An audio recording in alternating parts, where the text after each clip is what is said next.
श्री गुरुदेवाय नमः। आज्ञा गत अध्याय आपन कहलु ये चंद को आशा करिकी जो शशा मला ताकू चंद वृक्षर धइला। देखो ये हूँ आमर वैदिक रीतिनीतिर कथा। तेणु विज्ञान जुगे तो चंद्रमा पृष्ठ जाकि वैज्ञानिक मैंने पहुँचुँच तार परिणाम केते भयंकर हम आगू आपण मैंने देखिए। खूब अल्प दिन बेसी दिन नुह आ देखा से कौन कहते आम से विषय को पर आलोचना करवा। मार्कंड ऋषि पाखे से बसी कहते जे प्रभु मत तो स्त्री हत्या दोष लगिला तार वृत्तांत मत कहतु। मुनि आज्ञा देले चूण आए बच्ची पूर्वे श्री हत्या कला अमर नृपति तार चरित एबे चूण मन दे सत्य जुगे तिला ते चोचना नर चाई कांचनपुर देश अटई से उराजम तनु शोभा नाम अटे तार बारी जाम। तेणु मार्कंड ऋषि कहते सुरथ राजा को जे तू जो मो पाखे आसी पहुँचलु तत्ते मुझे पापर मोक्ष करी केमिति ना ये जो ज्ञानवाणी सब कहबी जे स्त्री हत्या दोष क्या किपरि लगिला सी जो हत्यार दोष रे तू जो श्रवण करू मो मुखर ये श्रवण रे तू मुक्ति लाभ करू। देखो आज्ञा आपण मान जदि ये सब मार्कंड पुराण किसी अंश शुणवे ये कली कलमुषरू पारि होगापाई ये हूँ गोटे स्वतंत्रता रास्ता। से भल भल कथा कहते सी जो राजा कौन है से सत्य जुगर से स्वतंत्र नर साई तांकर जो राजा दुईता गोटे है ए दुईता गोटे ओइला तार जानवम रूपे पटांतर नाई रंभार चमानम। से राजा गोटे कन्या जात है तार रूप पटांतर नाही। तेणु सी चिंता कले क्या देवे बोली ना इंद्र को बर करिए बोली चिंता करले। देखु ये हेले मानव शरीर रे से इंद्र को चिंता कले सेठी सी जो कन्याटी कौन आगू को घटब आपण मैंने शुणु आम देखी देखी जीवा। जे बय तला घंटे बाड़ी जुबा जे ओइला हेमंते कन्या कुण बरस ओइला राजा गे राणी तार कईबारताम ऋतुमती अंग देला तुम्ब सुताम जुबा कन्या को घरे रखा न जोगाई विवाद को बल ठावरे नहीं।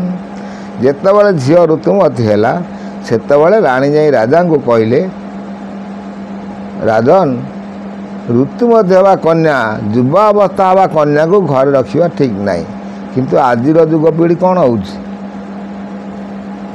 कन्या मान को 30 टू 32 वर्ष पर्यंत भी रखुंट। तेणु समाज पथभ्रष्ट हो रीतिनीति हजि जाऊँगी।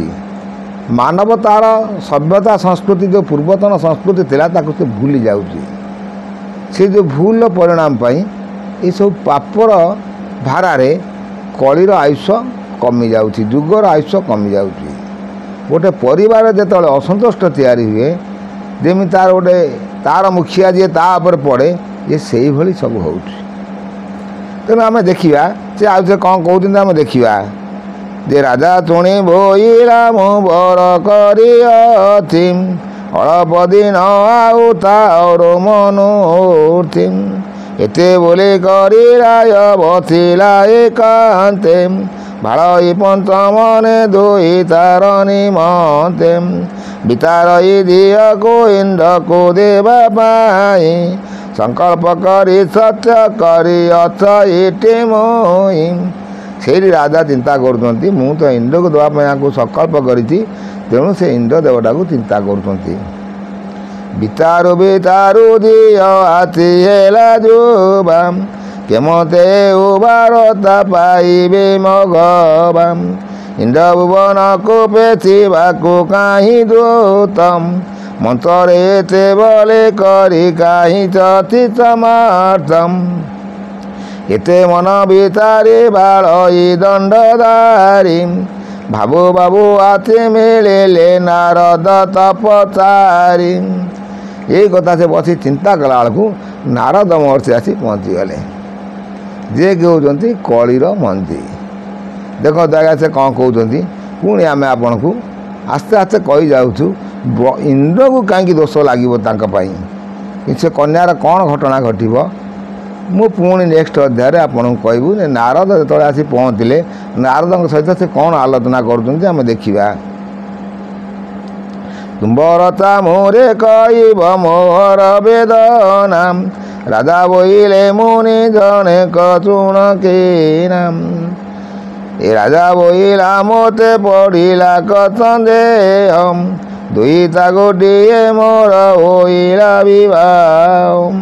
ରୂପ ଗୁଣେ ସୁନ୍ଦର ପାର୍ବତୀର ସମାନ, ତାଙ୍କ ସମାନେ କାହିଁ ନ ପାଇବି ବର। ଇନ୍ଦ୍ରକୁ ଦେବି ବୋଲି ମୁଁ କରିଛି ବିଚାର। ସେ ନାରଦଙ୍କ ଆଗରେ କହୁଛନ୍ତି ମୁଁ ଇନ୍ଦ୍ରକୁ ଦେବି ବୋଲି ବିଚାର କରିଛି, ତେଣୁ ତୁମେ ଏହାର କ'ଣ ସମାଧାନ କର। ସେ ଆଉ କ'ଣ ସମାଧାନ କରୁଛନ୍ତି ମୁଁ ନେକ୍ସଟ ଅଧ୍ୟାୟରେ ଆପଣଙ୍କୁ କହିଦେବି। ଯେ ସ୍ତ୍ରୀ ହତ୍ୟାର ଦୋଷ କେମିତି କ'ଣ ବଢ଼ିବ, କ'ଣ ପାପ ହେବ, କ'ଣ କରିବ, ଇଏ ସମାଜର ରୀତିନୀତି ଉପରେ ଆମେ ଆସନ୍ତା ଅଧ୍ୟାୟରେ ଆଲୋଚନା କରିବା। ଏତକୁ ରହୁଛି ଆଜ୍ଞା, କୋଟି କୋଟି ନମସ୍କାର।